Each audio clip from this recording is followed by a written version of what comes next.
मिरच्या भाजून झाल्या. किती वाजता उठलेले? ओके, तर हा 60 किलोचा माल रेडी होतोय. ॲक्च्युली आपला 120 किलोचा माल जायला हवा होता. तर भाजल्यानंतर मिरची म्हणे थोडीशी नरम होते आणि त्यानंतर आता परत ऊन लागलं ना की मग ती परत कालसारखी कुरकुरीत होणार. आणि पप्पा आता इथे गरम मसाला भाजतात.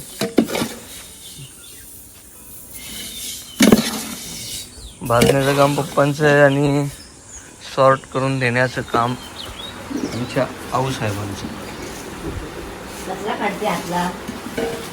आणि साफ होय होय. एवढा सगळा गरम मसाला आपण एका मालात घालतो. पावसाने टेन्शनच दिलंय राव. हा बघा काळा ढग भरलाय ना, पूर्ण पावसाचा आहे. आणि मिरची आता सगळी भाजून झाली आहे. ही सुकवली नाही तर अर्थ नाही. म्हणजे भाजल्यावरती नरम होते, सुकल्यानंतर परत ती कडक होते. आणि कडक झाल्याशिवाय आपण ही गिरणीत नेऊ शकत नाही काय झालं म्हणून. एका साईडला पप्पा गरम मसाला भाजत आहेत.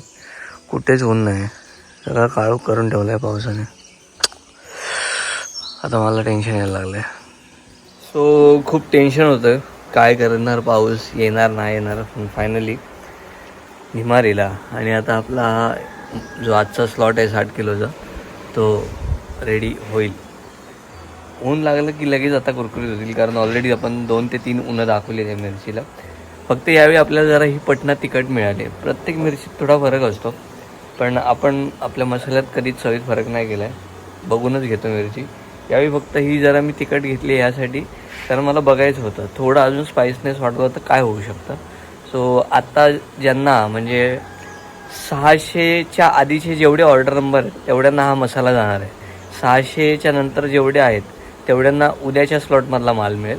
सो जर मला मेसेज करत असाल की माझा मसाला काय झाला, तर 600च्या आधीचे आहेत त्यांचा मसाला आज संध्याकाळी पॅक होईल, उद्या सकाळला निघेल.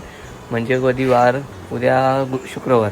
सो उद्या सकाळी निघाल्यानंतर तुमच्याकडे तो सोमवारपर्यंत घरी पोचेल.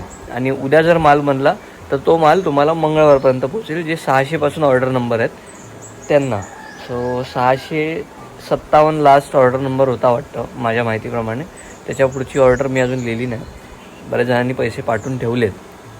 सो तुम्ही अजून ऑर्डर केला नसेल तर तुम्ही मला डिस्क्रिप्शनमध्ये नंबर आहे, तिथे मला मसाल्याची ऑर्डर देऊ शकता. जोपर्यंत ऊन आहे तोपर्यंत आपला धंदा कन्फर्म आहे. 200ची ती पण मोठी दुसरी दे, बारकी बांगडे देत आहे. 15 करून तरी दे. नको मारून टाकू, नाही परवडायला पाहिजे, एवढं लांबीच नाही परवडतं. पॅकिंगची कंप्लेंट येत होती, थोडं पाकिटं ओपन होती मसाल्याची, म्हणून ही मशीन न्यायला आलो आहे कंट्रोल.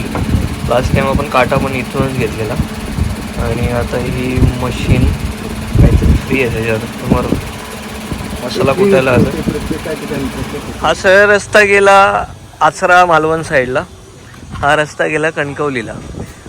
कणकवलीत जे थिएटर आहे तिकडनं सरळ खाली उतरलात की एक फिश मार्केट लागतं. आणि फिश मार्केटून जरा पुढे आलात की ते तुम्हाला विश्वकर्मा रेडियम सेंटर दिसेल, जे आपल्या ऋषिकेश मेस्त्रीचं आहे, आपल्या हरकुळातलाच आहे. आता अनायसे आलेलोच, लास्ट टाईम पण आमचं बोलणं झालेलं की गाडीला अरे काहीतरी रेडियम लावून घेऊया. सो स्वामींचं एक नाव घालायचं आहे, गोष्ट कोकणातलीचा लोगो लावायचा आहे आणि राजवीरचं नाव घालायचं आहे. बघूया आता आपण काय काय करू शकतो. ऋषी कधी स्टार्ट केलं आहे तू? 4थं वर्ष. काय म्हणतो, मला का नाही माहिती. मग आम्ही बऱ्याच इथून जातो. या अशा नोटा पण छापून मिळतात का गाडीवर? 500वाली बघ ना, काच भरून टाक आपली. तर मंडळी आज स्वामींची इच्छा नाही आहे की मी त्यांचं नाव गाडीवर आपल्या लिहून घेऊ. सो त्याच्या PC मध्ये काहीतरी गडबड आहे, म्हणजे फाईल ओपन होते पण ती पेस्ट नाही होते कॉपी झाल्यानंतर, त्यामुळे त्याला ती प्रिंट नाही करता येणार. असो एकंदरीत घोळ झालेलो हा. तर आता आपल्याला मसाला कुटायला हार्डली 2 तास जातात, त्यातला अर्धा तास तर आपण स्पेंड केलं आहे. अर्धा तास घरचं सामान घ्यायला जाईल, 1 तास उरतोय. सो सलॉनमध्ये जाऊ आणि जरा मजा. तर आम्ही आता पोचलो आहे कणकवलीच्या भाजी मार्केटमध्ये. इथे पण भाज्या चांगल्या मिळतात, पण शेताने मी या साईडने भाज्या घेते. कांदे बटाटे इथून घेते. चल आधी भाजी घेऊया. आया पुढे. आणि या साईडला इथे कधी आलं तर चायनीज खावा, चायनीज छान मिळतं इकडे कोपऱ्यात. चला देखते हैं अभी भाजी क्या मिलती है.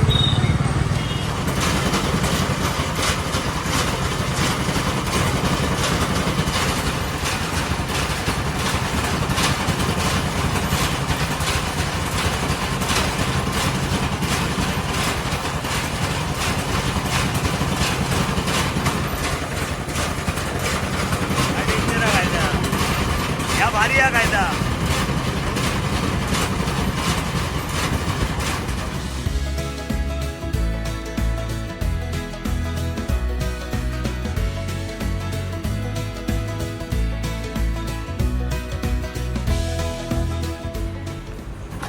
काय नुसते लाड चालू आहेत.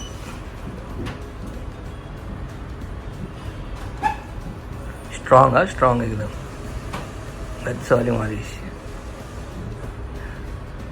सुरुवात झाली. कसा होता एक्सपिरियन्स? मजा आली. अब मेरी बारी. नमस्कार, मी अनिकेत रासम. गोष्ट उगतली या चॅनलमध्ये पुन्हा एकदा आपल्या सगळ्यांचं मनपूर्वक आणि सकाळ सकाळ स्वागत आहे. काल नरडत पाऊस भरपूर पडला. कालचा ब्लॉग तुम्ही बघितला असेल. पावसामुळे आपली मिरची सुकत नव्हती. फायनली कालचा स्लॉट आज डिलिव्हरी होईल आणि आता 600 पासून जी सिरीज आहे ते उद्या सकाळी भाजला जाईल. आई पप्पा गेलेत उद्या सकाळी नाही सॉरी परवा. आई पप्पा गेले ठाण्याला. परीचा वाढदिवस आहे. सो परीला सगळ्यांनी खूप विश करा. परीला आमच्या सगळ्यांकडून वाढदिवसाच्या खूप खूप शुभेच्छा. परी मोठी होऊन जेव्हा व्हिडिओ बघेल तेव्हा बघेल. आता मी इला वारा फिश मार्केटला बघूया सुलभ आत्याकडे काय आहे आमच्या. परीला आपण करूया व्हिडिओ कॉल रात्री बघू. फिश मार्केट तसं भरपूर मोठं आहे पण. Good morning.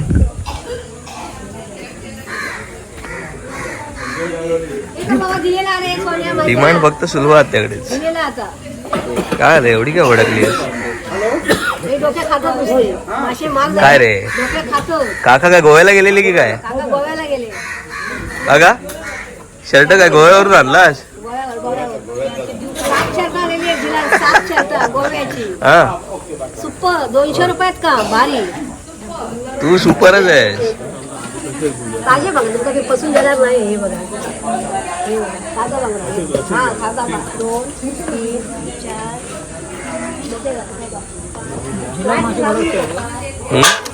जिला घेऊन येतलंय ना तुमच्याकडे रोज सकाळी आता ना.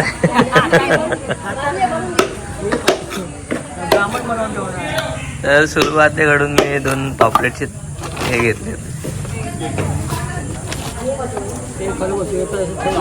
हां नाही मी फोन नाही. तुम्ही ह्या खाताच काय? ओके मंडळी, आता फिश मार्केटमधून निघालो आहे. सुलभ आत्याकडनं पापलेट घेतलेत आणि सारासाठी राणी मासे घेतलेत. आता थोडासा फोंड्यातला बाजार. मसाला करण्याच्या घरात मिरची नाही. बायको म्हणता सारासाठी मिरची घ्या. म्हटलं कमाल. तर आता सारासाठी मिरची घ्यायची आहे. ओला मसाला वगैरे सगळं असतं फ्रीजमध्ये. आता कोण बनवणार हा प्रश्न आहे. शक्यता हीच आहे की मीच बनवेन. बघूया आज तुमका माझ्या हातची रेसिपी बघू गावता. काय मंडळी घरी आलो आहे. आई पप्पा आता ठाण्याला आहेत त्यामुळे कोंबडीची 5-6 पिल्लं आहेत. त्यांना खाऊ घालू काय कोंबडी घालू काय. अजून एक कोंबडी आणि कोंबडा आहे त्यांना पण घालायला पाहिजे. सो त्यांचं आजच्या पुरतीचं गाणं घालतो आणि मग इथून वरची वाटीत जाईन. नाग्याला भेटेन त्याची तब्येत बरी नाही. सो जरा त्याची हालवाल बघूया आणि त्यानंतर मग घरी जाऊया.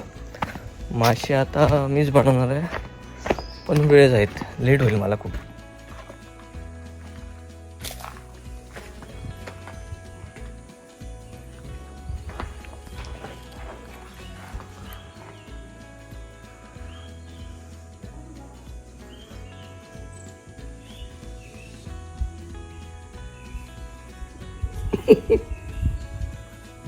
दिलं का तुला आता बोला पोरगो. तू पोला काय असतं काम त्या कामात जाता ना आणि तू बाळगूक असतं. हो पोरं सांभाळते जेवण करते भांडी घासते. हो ती कामाक जातं. आता जातं का? हो आता भांडी घासायची आहेत ना. काय करणार करू. कधी येतं ना? संध्याकाळी. संध्याकाळी आज 5 वाजता जा. तू काहीतरी दिलंच ना तर कोणतरी काहीतरी देता. हां काय पाठव हळूहळू कोणतरी देता. मी काहीतरी दिलं काय कोणतरी काहीतरी देतं असं म्हणणार. कोणी काय दिलं ना वाटतं. ती मुंबई सुनीलीची फोटो दिलेली बघ. हां मुंग्यो लावले. मुंग्यो हो मुंग्यो.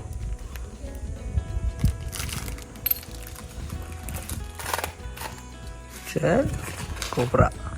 यंदा कर्तव्य आहे. माहिती कसली नको ती प्रॅक्टिस करताय तू. आणि तो पण सांगतोय बस कर अभी छोड़ दे तेरा खेळणे का वय गया. बोला. मंडळी घरी आलो आहे आणि आता काकांनी हा कुठला मासा दिलाय मला माहीत नाही, जो मी खाणार नाही आहे. आपण फक्त यातले पापलेट खाणार आहोत आणि बाकीचे तसेच ठेवणार. आणि हे राणे मासे आहेत जे छान स्वच्छ करून घेतलेत आणि आपल्याला याचं सार करायचं आहे. यामध्ये मॅरिनेशनसाठी श्वेताने गावठी कोकमं जी आपण तुम्हाला देतोय ती घातलीत आणि थोडासा लिंबू पण पिळला आहे, कारण आंबट थोडं जास्त लागतं. सगळ्यात आधी काय करूया बोलते श्वेता? गर्दी माझं जेवण तुझं तुझं जेवण काय? तुला काय जेवायला? मला डाळ भात घावणे आणि चटणी. वा. ओके, जो मला जे मासे नको होते ते आपण काढून घेतलेले आहेत आणि ही कोकमा जी श्वेताने भिजत घातलेली कोकमात पाणी सुटलं आणि आता हे मासे छान कोरडे करून घ्यायचे. सॉरी, हे पाणी सगळं काढायचं आहे आपल्याला. तर इथे हा काल बनवलेला मसाला आहे, सुरेखा मसाले हा आहे ना. रंगात फरक. काळची मिरची थोडीशी तिखट होती. जर तुम्हाला त्यातला मसाला गेला असेल, तारीख सांगा ना म्हणजे कळेल. तारीख आहे, आज तारीख आहे 11. 11. सो तुम्हाला 13-14 तारखेला जो मसाला मिळणार आहे तो मसाला थोडासा तिखट बनला आहे, कारण मिरच्या तिखट मिळालेल्या, त्यामुळे बेताने घाला, बेताने वापरा. यात मी मीठ नव्हतं घातला. हो. आणि मी पण बेतानेच घातलं आहे, म्हणून आपल्याला हा मसाला सगळीकडे व्यवस्थित लावून घ्यायचा आहे अशा प्रकारे. तर गंमत अशी झाली आहे की मी हा मसाला ह्याला लावतो आहे आणि श्वेताने पिठात पण टाकलं आहे. बघी मजा येणार खायला. खूप सो आंबटपणा व्यवस्थित लागलेला असेल. मी लिंबू पण पिळलाय अख्खा एक. सो अशा प्रकारे आपल्याला हे मसाला लावून ठेवायचा आहे आणि हात धुवायचे टाकीखाली. तुमच्याकडे टाकी नसेल, बेसिन असेल तर बेसिनमध्ये हात धुवा. मी ठेवली आहे, त्यानंतर तेल घातलं आहे. नेहमी आपण कांदा खोबऱ्याची सेपरेट चटणी करतो आणि तिखट मिरचीची सेपरेट चटणी करतो.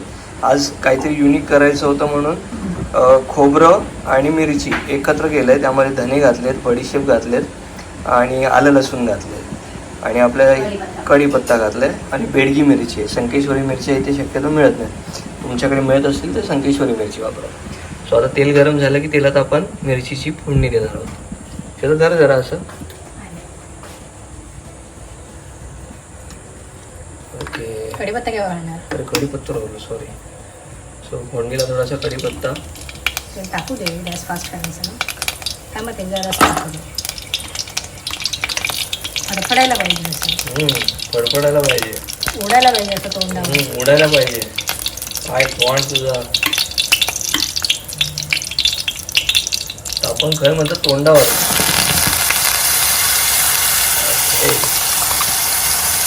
सार मस्त तिखट होणार आहे, यात काही वाद नाही. 100% सार तिखट होणार. सिरियल बघितली नाहीत का तुम्ही? ओनली किरकिर sound I in my life. No sound. आणि बऱ्याच जणांना वाटतं हा चमचा प्लॅस्टिकचा आहे, तर नाही, हा सिलिकॉनचा चमचा आहे. BPA काय? BPA फ्री, म्हणजे याचं जेवणात काही असं उतरत नाही. सो लास्ट व्हिडिओत कोंबडी मटन वाढायच्या कमेंट आलेली की प्लॅस्टिकचा चमचा वापरू नका. So it is not plastic, it is silicon. जे खास जेवणासाठीच वापरले. आवाज नाही होत. सॉरी या, माझ्याकडून कॅमेरा खूप हल्ला गेला असेल तर. ओके. सो आता गॅसची फ्लेम फास्ट करा. मी मला हवं आहे तेवढं साराचं पाणी यामध्ये ॲड केलेलं आहे. नेहमीप्रमाणे भरतो. नेहमीप्रमाणे भरतो आणि मग आम्ही वाट बघत बसतो ते कधी आटेल. आणि कोकमांचं रिसायकल करतोय. तर मंडळी, मी आता ह्यामध्ये आधीची ह्यातली थोडी कोकमं घातलीत आणि नव्यातली थोडी कोकमं घातलीत, कारण ह्याचं सगळ्या रस ह्या मच्छीत गेलेलं म्हणून थोडी फ्रेश पण घातलीत. आता ह्यामध्ये चवीनुसार आपल्याला मीठ ॲड करायचं आहे. छोटं मीठ घाल बघू.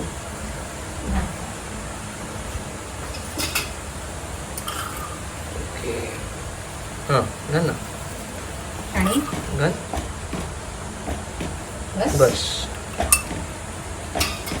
सुवास तर छान आलेला आहे. थोडी तिरपळा असली तर तिरपळा पण घाला, म्हणजे एकच नंबर काम होईल. हा हा हा हा रंग बघा आलाय स्वतः. तुम्हाला मे बी कॅमेऱ्यातनं फ्लॅशच्या उजेडात कळत नसेल, पण जो रंग असायला हवा तो आलेला आहे. आणि आता कड आल्यानंतर श्वेता यामध्ये मासे सोडेल.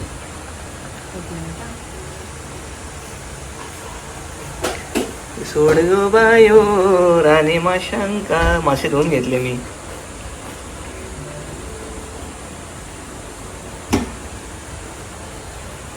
चल तू पण बिचारे त्याला नाही जायचं नंतर. गेलो तो कधी पोचलो पुढच्या जन्मात. ओके, सो मासे टाकून घेतल्यावर असे लगेच दळून घ्यायचे आणि त्यानंतर मग मंद आचेवर त्यांना छान शिजून घ्यायची 5 ते 7 मिनटं. वरून कोथिंबीर शिवरायची आणि तुमचा माशाचा कालवण असा रेडी.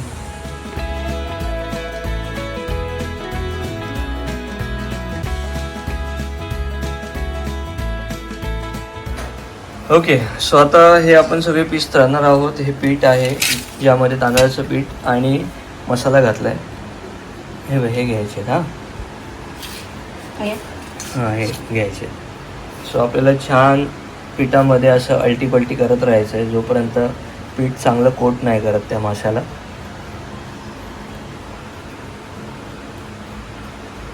साईडने पण हां बस. आता हलक्या हाताने असं तेलात ठेवून द्यायचं आणि गॅसची फ्लेम शक्यतो भाजताना बारीक ठेवायची.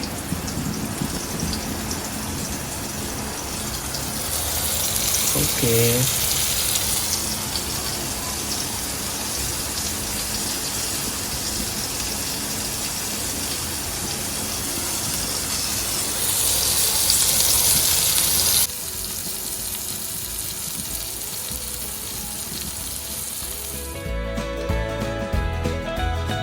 हा शक्यतो मीडियम फ्लेमवरच किंवा थोडं बारीक फ्लेमवर फ्राय करायचा, नाही तर तो करपायचे चान्सेस जास्त असतात. पॉपलेट तसा शिजायला खूप हलका असतो. आपलं हे सार फायनल झालं आहे. सो आता मी गॅस बंद केला आहे कोथिंबीर घालून. आता हे ते एवढं छान फ्राय झालं की एवढे पीस राहिले 4 ते पण करून घेतो आणि मग तुम्ही सगळ्यांनी माझ्याकडे जेव घ्यावा. तर मंडळी जेवण रेडी. असा माशाचा सार, हे तळलेले मासे, ही श्वेताने तिच्यासाठी केलेली घावणे चटणी, हे तेच पीठ आहे जे मी तुम्हाला पाठवतो. कसं घावण्याचं पीठ कसं आहे? छान आहे ना ताई? जेवण बरा. सो आता मी जेवतोय, तुम्ही पण जेवायला या आणि जेवण झाल्यावर बाकीच्या गप्पा. हो वा वा वा वा वा वा. कचऱ्याचं डब्बं नको. परी happy birthday, happy birthday, happy birthday. अरे कोणाचा बर्थडे आहे? कोणाचा बर्थडे रे? कोणाचा बर्थडे रे? हो हो. किकीला हाय कर, किकीला हाय कर. हाय किकी, हॅपी बर्थडे. ओके मंडळी, छान आंघोळ पांघोळ झाली आणि आता हा व्लॉग मी इथेच थांबवतोय. परीच्या वाढदिवसाला परीला खूप खूप पुन्हा एकदा शुभेच्छा. आय होप तुम्ही सगळे तिला खूप छान छान विश कराल. थोड्या वेळाने कदाचित व्हिडिओ कॉल होईल आमचा. तिचा केक कापायला अजून पण वेळ आहे. सो मला व्लॉग आज अपलोड करायचाच होता.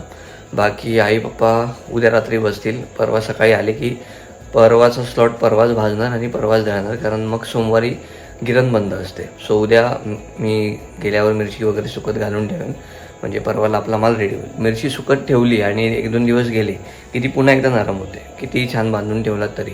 म्हणून उद्या मिरची भाजायची असेल तर आज मिरची सुकत घालायची, आजची रात्र ती व्यवस्थित राहते.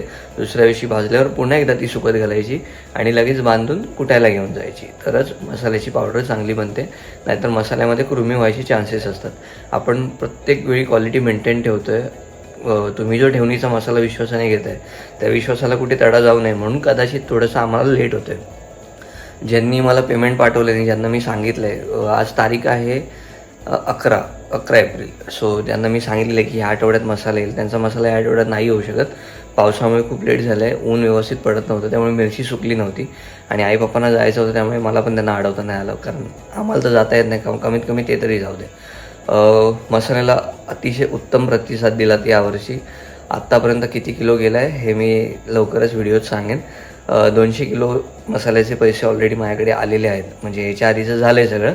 अजून 200 किलोचं पेमेंट ऑलरेडी मी घेतलेलं आहे, ज्यांचा मसाला या 2-3 दिवसात रेडी होईल आणि मी हळूहळू पाठवतो आहे. अजून पण बऱ्याच जणांची मसाल्याची ऑर्डर आहे. वडे पिठाला खूप छान डिमांड आहे. कुळीत पिठाला तितका असा रिस्पॉन्स नाही वाटला, पण आहे बऱ्यापैकी. घावणे पिठाला चांगला रिस्पॉन्स आला. सोबत उकडा तांदूळ पोहे तर बाबा अनएक्सपेक्टेड होतं ते. आणि कालच्या मटन वडेच्या व्हिडिओनंतर काजूला इतकी ऑर्डर आली आहे बाबा, इतक्या लोकांचे मेसेज आलेत. आणि त्यातले जवळजवळ आत्तापर्यंत एक 60-70 किलो काजूची ऑर्डर आलेली आहे. सो तुम्ही अद्याप अजून काजूची ऑर्डर केली नसेल तर माझा नंबर आहे 7738002260. या नंबरवर तुम्ही मला काजूची फ्लेवर काजू आणि बाकीचे काजू ते मटन वड्याच्या व्हिडिओ दाखवलेला आहे, तो व्हिडिओ बघितला नसेल तर बघून घ्या. बाकी तुम्ही डिस्क्रिप्शनमध्ये नंबर आहे, मला व्हॉट्सअप करा, मी स्वतः अटेंड करतो व्हॉट्सअप. मसाला पीठ जे काही तुम्हाला हवं असेल गावचं ऑथेंटिक माझ्याकडे मागू शकता. माझ्याकडे असेल तर मी नक्की तुम्हाला पोचवण्याचा प्रयत्न करेन. आपण घरपोच डिलिव्हरी करतो. माझ्या आजची किंवा श्वेताच्या आजची रेसिपी कशी वाटली, आम्ही दोघांनी मिळून बनवलेली, ते कमेंट करून नक्की सांगा. बाकी चॅनल नाही असेल तर काळ्या कलरचं बटन आहे, आपण चॅनलला सबस्क्राईब करा, लिंक शेअर करायला विसरू नका. भेटूया उद्याच्या भागात. तो पण टाटा बाय, टेक केअर, काळजी घ्यावा, सोयीन राहा. उद्या मी आणि नाग्या एक धंदा लावणार आहोत. तो धंदा काय आहे ते बघायसाठी तुम्हाला उद्याचा ब्लॉग बघणं गरजेचं आहे. Tata bye bye, take care, काळजी घ्यावा, सोयीन राहा. डबल झाला काय?